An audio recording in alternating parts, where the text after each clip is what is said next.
Last year on the 60 Minutes program, I told the story of a young English girl, Teresa. I said then that it was the most painful story I'd reported in 28 years. Here's part of what she told me. Usually one of us would have to go on the Star, and then we'd be raped by everyone who was there. Did this happen to you? Yeah, a few times. How many men would have sex with you at any one time?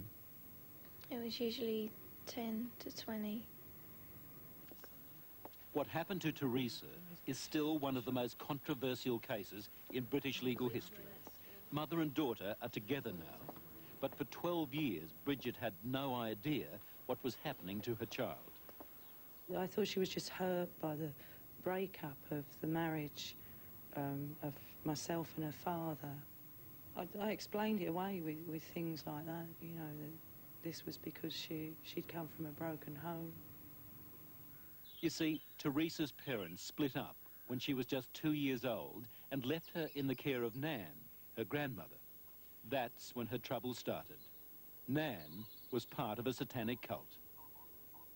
And we used to be taken to a house in the country, or one house in the country, where it would happen there, and we'd have ceremonies there, and we'd kill babies and adults and animals, and we were made to have sex with the animals. We were raped by my uncles and aunts and friends of the family. Now, when you say we, you and other kids? My cousins, you know, some girls and boys. Was Nan there? Was your grandmother there? Most of the time. You said that animals were killed there and people were killed there. Yeah. How did that happen? To begin with, it was only animals. You know, I can remember them being brought in and cut down the middle and opened up. It was usually in the Star on the table. We had a big table. When the people were brought in, it was the same sort of thing.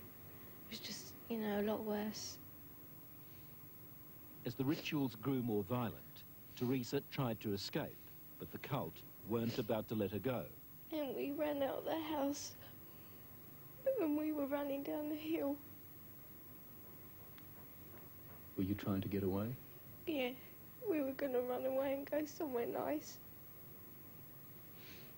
But they set the dogs out, and we got caught by the dogs. And we were brought back. I thought I was going to die too, but I didn't. I was tied up for a few days. Teresa, what sort of people were sacrificed at those rituals? Who were they? One time it was a tramp, or it looked like a tramp. A tramp? Yeah. He was brought in, and he was, you know, laughing, and he didn't seem to be there, you know, or was sleepy. And they laid him on the thing, and they cut him from his neck right down, and he screamed a bit, and then you know, he just stopped, died out, and he died, and they ate his insides.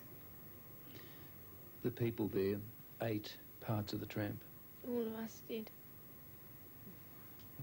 Was that... Did you understand why they ate him after they killed him? They said it was for Lucifer. And they said it made him happy. Was your Nan there, his grandma there, during the sacrifices? Usually. What was she doing when this went on? I was usually looking at what was happening, but if I turned around at her, she would be smiling or laughing or chanting if they were chanting.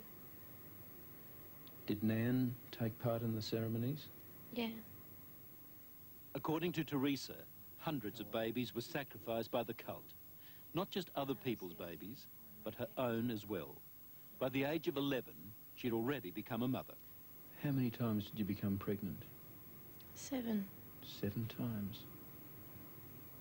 The babies were aborted, were they? Yeah. Where were the abortions carried out? At my nan's or at the house. Who would perform the abortions? At our house, it was my nan.